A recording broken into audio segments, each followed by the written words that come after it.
সাদাকাতুল ফিতর কি, কাদের উপর এটা বাধ্যতামূলক করা হয়েছে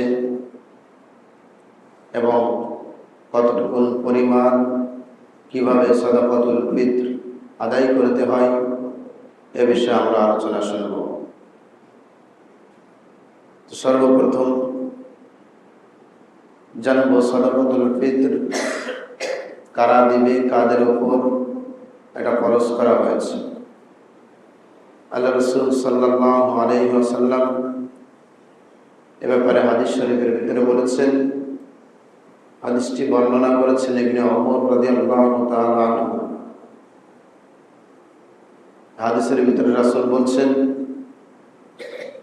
ফারাদা রাসূলুল্লাহ সাল্লাল্লাহু আলাইহি ওয়াসাল্লাম যাকাতাল ফিতরি আলাল আবদি ওয়াল হুররি ওয়াল যাকারি ওয়াল উনসা ওয়াস সাগীর ওয়াল কাবীর মিনাল মুসলিমিন। অর্থাৎ এখানে বলছেন ফারাদা, ফারাদা শব্দ ব্যবহার করে এটাকে বাধ্যতামূলক করা হয়েছে, আবশ্যিক করা হয়েছে। তারপর বলছেন যাকাতুল ফিতরি আলাল আবদি ওয়াল হুররি, কারা দিবে এ ব্যাপারে বলছেন প্রত্যেক দাস অথবা পরাধীন, অর্থাৎ স্বাধীন অথবা পরাধীন সকলের উপর, যে দাস দাসী তার জন্য সাদাকাতুল ফিতর ফরজ করা হয়েছে। যে জেলবন্দি তাকেও সাদাকাতুল ফিতর আদায় করতে হবে। তারপর বলছেন ওয়াদ্দাকারি পুরুষ, ওয়াল উনসা নারী, ওয়াস সাগীর ছোট, ওয়াল কাবীর বড়, মিনাল মুসলিমিন সকল মুসলমান নারী পুরুষের উপর ফরজ করা হয়েছে। এক কথায় হিয়া সাদাকাতুন ফারিদাতুন মিনাল মুসলিমিন, প্রত্যেক মুসলিম নরনারীর উপর সাদাকাতুল ফিতর আদায় করা ফরজ করা হয়েছে। এখানে কত সুন্দর করে এই হাদিসের ভিতরে বিস্তারিত বলে দিয়েছেন, আর কোনো প্রশ্ন থাকে না। স্বাধীন পরাধীন, নারী পুরুষ, ছোট বড়, সগীর কাবীর সকলের উপর, অর্থাৎ যে 1 মাসের বাচ্চা, 1 দিনের বাচ্চা, তার জন্য সাদাকাতুল ফিতর আদায় করতে হবে। তারটা আদায় করবে তার মাতা পিতা। এভাবে করে প্রত্যেকের উপর, প্রত্যেক মুসলিম নরনারীর উপর সাদাকাতুল ফিতর বাধ্যতামূলক করা হয়েছে। এটার উদ্দেশ্য কি? উদ্দেশ্য হচ্ছে দুটি। কয়টি? উদ্দেশ্য দুটি। তুহরাতুল লিসাইমি মিনাল লাগবি ওয়ার রাফাস ওয়া তু'মাতুল লিল মাসাকিন। এই সাদাকাতুল ফিতরের উপর এত গুরুত্ব দেওয়া হয়েছে, তার পেছনে কারণ হচ্ছে দুটি। একটি হচ্ছে তুহরাতুল লিসাইমি মিনাল লাগবি ওয়ার রাফাস ওয়া তু'মাতুল লিল মাসাকিন। একটি হচ্ছে ঈদের দিন হচ্ছে আনন্দের দিন, খুশির দিন। এই খুশি সকল মুসলিম উম্মাহর জন্য। তো এই খুশির দিন, ঈদের দিন যেন কোনো মানুষ খাদ্যর অভাবে না থাকে, কোনো গরিব মানুষের পেটে যেন ক্ষুধা না থাকে। যদি পেটে ক্ষুধা থাকে তাহলে কি সে আনন্দ উপভোগ করতে পারবে? পারবে নাকি? পারবে না। এজন্য প্রথম উদ্দেশ্য যেন গরিবের ঈদের দিন যেন খাদ্যের অভাব না থাকে, খাদ্যের অভাব দূর করার জন্য এই সাদাকাতুল ফিতর বাধ্যতামূলক করা হয়েছে। এখন গরিব যিনি, তিনিও ঈদের দিন আনন্দ ফুর্তি করবে, আর তার ঘরে পৌঁছে দিতে হবে ঈদের আগেই, তার প্রাপ্যটা তার ঘরে পৌঁছে দিতে হবে, তার খাবারের অভাবটা দূর করে দিতে হবে। এখন আমাদের সমাজে দেখা যায় যে ফকির, সে তার কোনো আনন্দ নাই, সে আনন্দ উপভোগ করেই না, ইচ্ছা করেও করে না। ঈদের দিনও ভিক্ষা করে, করে কিনা? ঈদের দিনও করে। ঈদের দিনটা তোমার ভিক্ষা করার জন্য নয়, ঈদের দিন আনন্দের দিন, খুশির দিন, তোমার ঘরে খাবার আছে। এখন বাস্তবতা হচ্ছে অধিকাংশ ক্ষেত্রে ফকিরদের ভিক্ষা করে অভাবে না, স্বভাবে। অনেকে অনেকে এমনটা করে স্বভাবে, এটা তাদের পেশা বানিয়ে নিয়েছে। এটা কি বানিয়ে নিয়েছে? পেশা। আসলে তার কিন্তু অভাব নাই। এমন ফকিরও আছে পাঁচতলা বাড়ির মালিক, আছে কিনা? আছে, অসংখ্য, ভুরি ভুরি আছে, তারাও ভিক্ষা করছে। ঈদের দিনও, ঈদের দিন ভালো পোশাক আশাক পরবে, ঈদের মাঠে আসবে, আনন্দ ফুর্তি করবে, ঈদের নামাজ পড়বে, এটাই তার কথা হওয়া ছিল, এটাই তার উচিত ছিল, এটা হওয়া, এটা করা, কিন্তু সে করে না। তারপরেও সে তার কাজ করুক, আমরা আবার ভিক্ষা দেওয়া থেকে, দান করা থেকে বিরত থাকবো না। কারণ আল্লাহ রাসূল বলেছেন, যদি কোনো ব্যক্তি লাল উটের উপর চড়ে এসে তোমার কাছে ভিক্ষার জন্য হাত পাতে, তাও তুমি ভিক্ষা দিবে। লাল উট, তৎকালীন সময় লাল উট সব থেকে দামি ছিল। এখন সেটাকে কি করলে, মনে করেন পাজারো জীব, পাজারো জীবে চড়েও এসে যদি তোমার কাছে কেউ হাত পাতে, ভিক্ষা চায়, তারপরেও তুমি ভিক্ষা দাও। ভিক্ষা দেওয়ার, দান করার সওয়াব হবে।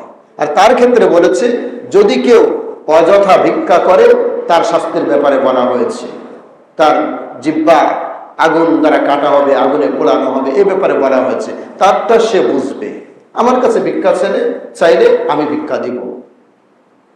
তাহলে সাদাকাতুল ফিত্র এটা বাধ্যতামূলক করা হয়েছে। তার পিছনে দুটি কারণ। তার প্রথম কারণ হচ্ছে গরিবের অভাব দূর করা। ঈদের দিন যেন সে সকলে মিলে মিশে একসঙ্গে যেন আনন্দটা উপভোগ করতে পারে, এটি হচ্ছে প্রথম লক্ষ্য। তুহরাতুল লিসাইমি মিনাল লাগবি ওয়ার রাফাস। দ্বিতীয় লক্ষ্য হচ্ছে, দ্বিতীয় কারণ হচ্ছে,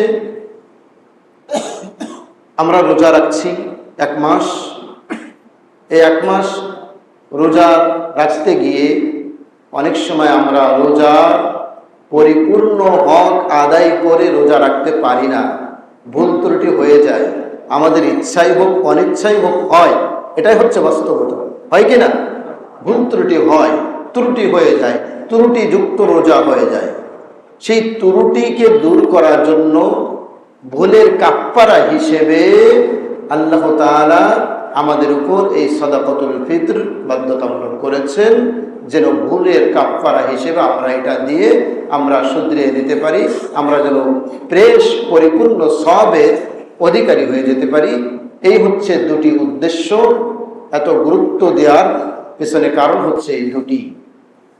এখন আমরা জানব যে সাদাকাতুল ফিত্র আদায়ের ডেডলাইন কখন। এটা হচ্ছে ঈদের সালাতের পূর্বে দিতে হবে। উত্তম হচ্ছে রমজানের শেষের দিকে আদায় করা। আগে আগে দিলে গরিব সেটা ভেঙে খেয়ে ফেলবে, ঈদের দিন আর আবার যে অভাব সে অভাব থেকে যাবে। এখন দিলেও আদায় হবে না এমনটা না, তবে উত্তম ভালো হচ্ছে রমজানের শেষের দিকে আদায় করা। আর হচ্ছে ডেডলাইন হচ্ছে ঈদের সালাতের পূর্বে। ঈদের সালাতের পূর্বেই আপনাকে এটা দিতে হবে, তাহলে আপনার সাদাকাতুল ফিত্র আদায়ের সওয়াব হবে। হাদিসের ভিতরে স্পষ্টভাবে বলেছেন, মান আদ্দাহা ক্বাবলা সালাতি ফাহিয়া যাকাতুন মাকবুল ওয়া মান আদ্দাহা বা'দা সালাতি ফাহিয়া সাদাকাতুন মিনাস সাদাকা। মান আদ্দাহা, যে ব্যক্তি আদায় করলো, ক্বাবলা সালাতি, ক্বাবলা মানে পূর্বে, সালাতি যে ব্যক্তি সালাতের পূর্বে আদায় করলো, মান আদ্দাহা ক্বাবলা সালাতি ফাহিয়া যাকাতুন মাকবুল, সেই ব্যক্তি সাদাকাতুল ফিত্র আদায় করার সওয়াব পাবে। তারপরে বলছেন ওমান আদ্দাহা ক্বাবলা ওমান আদ্দাহা বা'দা সালাতি, বা'দা মানে পরে, সালাতের পরে, ওমান আদ্দাহা বা'দা সালাতি ফাহিয়া সাদাকাতুন মিনাস সাদাকা। আর যদি কোনো ব্যক্তি ঈদের সালাতের পরে সাদাকাতুল ফিত্র আদায় করে, সেটা সাধারণ চ্যারিটি, সাধারণ দানের সওয়াব হবে, সেটা সাদাকাতুল ফিতর আদায়ের সওয়াব হবে না। এজন্য আমরা মনে রাখতে হবে, অনেকে আছে এমন ভুল করে, আমি জানি, আমার কাছেও দেই, ঈদের পরে এসে ফিতরার টাকা দিচ্ছে, এটা তো আদায় হয় না। ফিতরার টাকা দিতে হয় ঈদের সালাতের পূর্বে নাকি পরে? পূর্বে, রমজানের শেষ দিকে ঈদের সালাতের পূর্বে আমরা সাদাকাতুল ফিতর আদায় করব। এখন সাদাকাতুল ফিতর হিসাব হচ্ছে 5টি খাবারের উপর হিসাব করে সাদাকাতুল ফিতর আদায় করতে হয়। গম, জব, খেজুর, পনির, কিশমিশ। আমরা তো আর অত বিস্তারিত হিসাব করার প্রয়োজন হয় না। ইসলামিক ফাউন্ডেশন আছে, ইসলামিক স্কলাররা আছে, তারা হিসাব কিতাব করে আমাদের কাছে সুন্দর করে পৌঁছে দেয় যে বছরের ফিতরা সর্বনিম্ন এত টাকা, সর্বোচ্চ এত টাকা, মাঝারি মানের এত টাকা, এটা আমাদের কাছে পৌঁছে দেয়, আমাদের জন্য সহজ করে দেয়। তো যাই হোক, এবছর 2026 সালের সাদাকাতুল ফিতর পরিমাণ সর্বনিম্ন হচ্ছে, ধরা হচ্ছে 110 টাকা। কত? 110 টাকা। আর সর্বোচ্চ হচ্ছে 2805 টাকা, 2805 টাকা সর্বোচ্চ। সর্বোচ্চ 2805 টাকা, সর্বনিম্ন 110 টাকা। সকলে 110 টাকা দিয়ে দিবেন না, যার সামর্থ্য আছে সে বেশি দিবেন, সর্বোচ্চটা দেবেন, তার থেকে বেশি দিলেও আদায় হবে। এটা জাকাতের হিসাবের মতো নয় যে জাকাত যেটা আসবে অবশ্যই সেটা দিতে হবে, খামখেয়ালি দিলে আদায় হয় না জাকাত, সাধারণ দানের সওয়াব হয়। কিন্তু এটা আপনার আসছে 110 টাকা, 200 টাকা, 500 টাকা দিয়ে দিবেন, আদায় হয়ে যাবে। বেশি দিলে আদায় হবে, কিন্তু কম দেওয়া যাবে না। এজন্য সামর্থ্য অনুযায়ী, যার যেমন সামর্থ্য আছে, আপনি বিত্তশালী, অর্থ আছে আপনার কাছে, আপনি সর্বোচ্চটা আদায় করবেন, মাঝারি মানেটা আদায় করবেন। সকলে সর্বনিম্নটা দিলে সর্বোচ্চটা কে দিবে? যাই হোক, তাহলে আমরা সাদাকাতুল ফিতরের ব্যাপারে মোটামুটি বিস্তারিত জানলাম, কাদের উপর এটা খরচ করা হয়েছে। সকল নারী, পুরুষ, ছোট বড়, দাস দাসী, স্বাধীন পরাধীন সকলের উপর এটা বাধ্যতামূলক করা হয়েছে এবং এটা আদায় করব ঈদের সালাতের পূর্বে, রমজানের শেষ দিকে। এখন আমরা জানব ইতিকাফ সম্পর্কে। যেহেতু ইতিকাফের আগে আমাদের আর কোনো জমা নাই, এটা হচ্ছে শেষ জমা। ইতিকাফ শুরু হয়তো 20 রমজান থেকে, 20 রমজান আসরের পর থেকে, অর্থাৎ সূর্য অস্ত যাওয়ার আগেই মসজিদে প্রবেশ করতে হয়। আর ঈদের চাঁদ দেখার পরে মসজিদ থেকে বের হতে হয়। এটি হচ্ছে ইতিকাফ, সুন্নাহ ইতিকাফ। ইতিকাফ 3 প্রকার: সুন্নাহ, নফল এবং ওয়াজিব। সুন্নাহ ইতিকাফ এটাকে বলা হয় যেটা রমজানের 20 তারিখ থেকে, আসরের পর থেকে নিয়ে রমজানের শেষ দশকে, অর্থাৎ ঈদের চাঁদ ওঠার আগ পর্যন্ত মসজিদে অবস্থান করা, এটাকে বলা হয় সুন্নাহ ইতিকাফ। আর নফল ইতিকাফ হচ্ছে 1 দিন, 2 দিন, 3 দিন, 2 ঘন্টা, 5 ঘন্টা ইতিকাফের নিয়তে মসজিদে থাকা, এটাকে বলে নফল ইতিকাফ।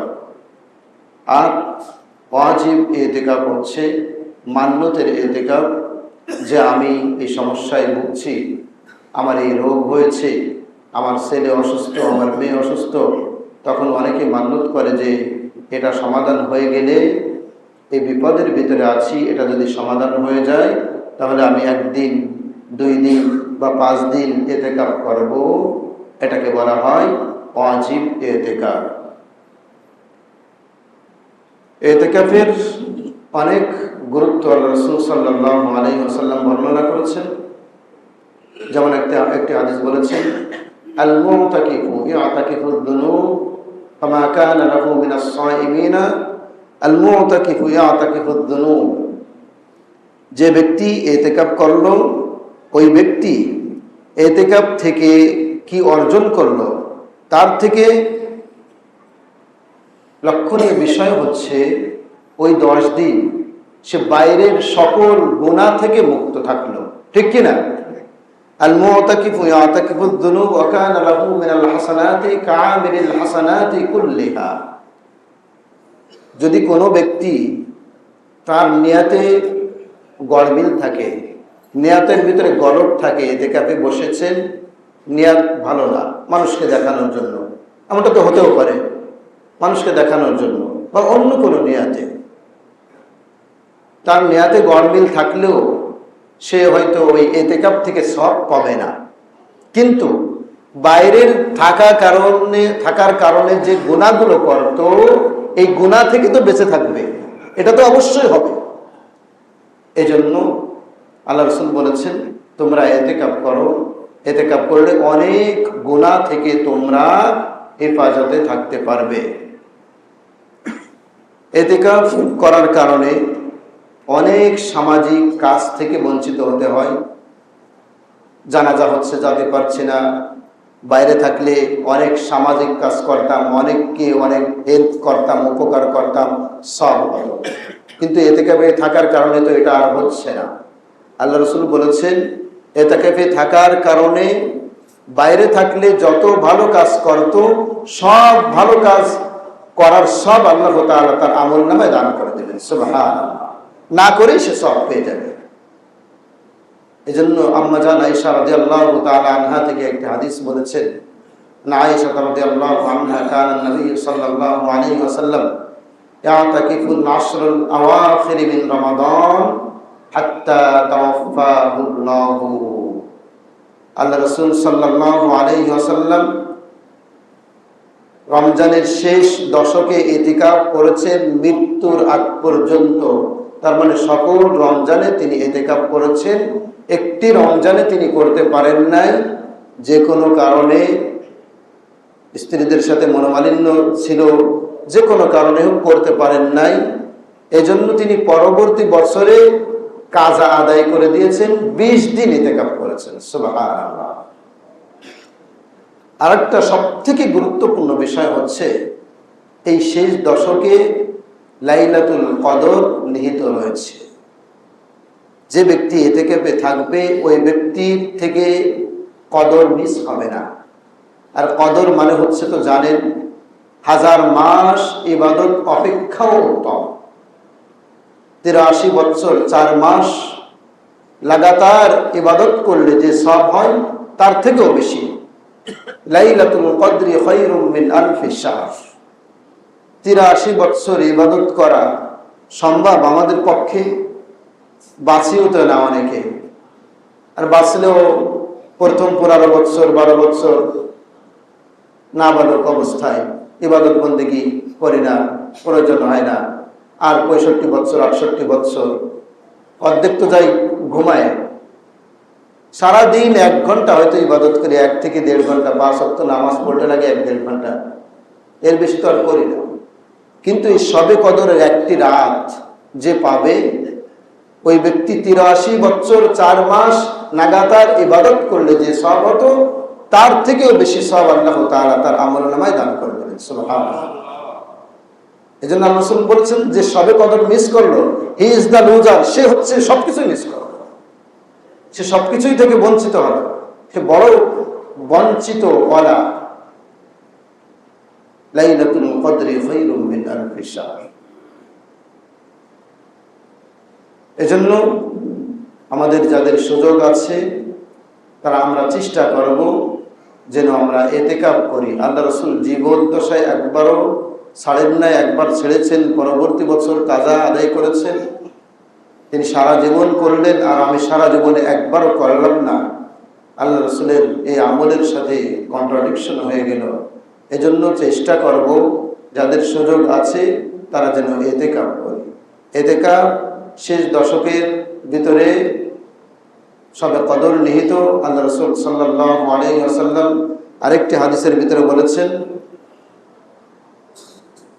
ইয়াতাকিফুল আশরুল আউয়ালু ওয়া আলতামিসু ফীহি ওয়া আলতামিসু ফী হাযিহিল লাইলা সুম্মা ইয়াতাকাফতুল আশরুল আওসাতু فقيل إنها في العشر الأواخر من رمضان فمن أحب فليعتكف।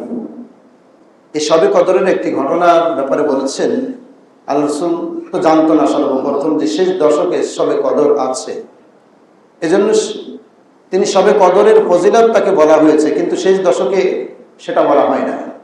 এজন্য আল্লাহ রাসূল করলেন কি, যে তিনি রমজানের শুরু থেকে ইতিকাফ শুরু করলেন, প্রথম 10 দিন ইতিকাফ করলেন। তারপর আল্লাহ রাসূলের কাছে জিবরিল আমিন হাজির হলেন। জিবরিল আমিন এসে জিজ্ঞাসা করছেন, কি ব্যাপার, কি করছে? আল্লাহ রাসূল বলছে, ইতিকাফ করছি শবে কদর তালাশ করার জন্য। জিবরিল আমিন তাকে জানিয়ে দিলেন, পান নাই, শবে কদর আপনি পান নাই প্রথম দশকে। তারপর আল্লাহ রাসূল দ্বিতীয় দশকে আবার ইতিকাফ করলেন। আবার জিবরিল আমিন আসলেন আল্লাহ তাআলার পক্ষ থেকে। তখন আবার জিজ্ঞাসা করলেন, কি ব্যাপার? আল্লাহ রাসূল বললেন, ইতিকাফ করেছি শবে কদরের উদ্দেশ্যে। আবার জিবরিল আমিন বললেন, পান নাই। তখন তাকে জানিয়ে দেওয়া হলো, ফাকিলা ইন্নাহা ফিল আশরিল আওয়াখির মিন রমাদান। আপনি যে শবে কদর খুঁজতেছেন, সেই শবে কদর হচ্ছে রমজানের শেষ দশকের ভিতরে নিহিত রয়েছে। সুবহানাল্লাহ। ফামান আহাব্বা ফালইআতাকিফ। সাথে সাথে আল্লাহ রাসূল সাল্লাল্লাহু আলাইহি ওয়াসাল্লাম সাহাবাদেরকে বললেন, তোমরা যারা চাও শবে কদর পেতে, শবে কদরের ফজিলত পেতে চাও, তারা যেন তোমরা রমজানের শেষ দশকে ইতিকাফ করো। এখন রমজানের শেষ দশকে ইতিকাফ কোন রাতে, এটাও আল্লাহ রাসূলকে জানিয়ে দেওয়া হয়েছিল সর্বপ্রথম, যে অমুক রাতে, মানে শবে কদর, অমুক রাতে শবে কদর। আল্লাহ রাসূলকে বলে দেওয়া হয়েছে, ফাতালাহা রাজুলানি মিনাল মুসলিমিন। আল্লাহ রাসূলকে জানিয়ে দেওয়া হয়েছে যে অমুক রাতে শবে কদর। আল্লাহ রাসূলকে এটা জানানোর পরে তিনি বের হয়েছে, সাহাবাদেরকে কাছে ডেকে, তাদেরকে ডেকে ঘোষণা দিবেন, তাদেরকে বলে দিবেন যে অমুক রাতে কিন্তু শবে কদর রয়েছে। ফাতালাহা রাজুলানি মিনাল মুসলিমিন। যখন রাস্তায় বের হলেন, প্রতিমধ্যে দেখলেন দুজন মুসলমান ঝগড়া বিবাদে লিপ্ত হয়েছে। তখন আল্লাহ রাসূল সাল্লাল্লাহু আলাইহি ওয়াসাল্লাম তাদের ঝগড়া বিবাদ মেটানোর জন্য গেলেন। মেটাতে মেটাতে ফারুফিআ, আল্লাহ রাসূল বললেন, তাদের ঝগড়া বিবাদ মিটিয়ে দিলাম, পরবর্তীতে দেখি আমার অন্তরে আর যেটা জানিয়ে দেওয়া হয়েছিল সেটা আমি ভুলে গিয়েছি। ফারুফিআ, আমার অন্তর থেকে উঠিয়ে নেওয়া হয়েছে। কিন্তু এতটুকুন মনে আছে যে শেষ দশকের কোন একটি বেজোড় রাতের কথা আমাকে বলা হয়েছিল। এজন্য রমজানের শেষ দশকের বেজোড় রাতের যে কোনো এক রাতে শবে কদর নিহিত রয়েছে। এটা বলিয়ে দিয়েছে, এটার ভিতরে আল্লাহ তাআলার অনেক বড় হিকমত রয়েছে। দেখেন, সাধারণত আমরা যেটা সাধারণ দৃষ্টিতে বুঝি, আমাদের বোঝার বাইরে তো আরো অনেক কিছু রয়েছে, আমরা তো সবকিছু বুঝবো না। আল্লাহ তাআলার সকল হিকমত কি আমরা বুঝবো না। আমাদের সাধারণ জ্ঞানে যেটা বুঝি সেটা হচ্ছে, যেমন যদি ইন্ডিকেট করে আমাদেরকে বলে দিত যদি শুধু 27 রাতে বা শুধু 23 রাতে, তাহলে আমরা ওই একটা দিন ইবাদত করতাম, শুধুমাত্র একদিন ইবাদত করতাম। তাতে করে আমরা এই না জানার কারণে আমরা আরো অনেক দিন এর সাথে যোগ করছি, অ্যাড করছি। বিশেষ করে 21, 23, 25, 27, 29 এই রাতগুলো তো আমরা ইবাদত করছি শবে কদর পাওয়ার উদ্দেশ্য। তাহলে এটা থেকে তো আমরা বঞ্চিত হতাম কিনা? তাহলে এই দৃষ্টিকোণ থেকে তো এটা, এই ভুলিয়ে দেওয়াটা উত্তম কিনা? এই জন্য আল্লাহ তাআলার সকল কাজের ভিতরে অনেক বড় বড় হিকমত লুকায়িত থাকে। অনেকগুলো আমাদের চোখে ধরা পড়ে, আমরা বুঝতে পারি, আমরা বুঝবো সাধারণ জ্ঞান দ্বারা, আবার অনেকগুলো বুঝবো না। এটাই হচ্ছে স্বাভাবিকতা। এজন্য যাই হোক, শবে কদর সামনে আসছে, রমজানের শেষ দশকের আমরা ইতিকাফ করার চেষ্টা করব এবং আমরা যথাযথভাবে সাদাকাতুল ফিত্র সকলে যথা সময়ে যথা নিয়মে আদায় করার চেষ্টা করব। আল্লাহ তাআলা আমাদের সকলকে রমজানের পূর্ণ ফজিলত অর্জন করার তৌফিক দান করুন। আমিন। আখির দাওয়ানা আলহামদুলিল্লাহি রাব্বিল আলামিন। যারা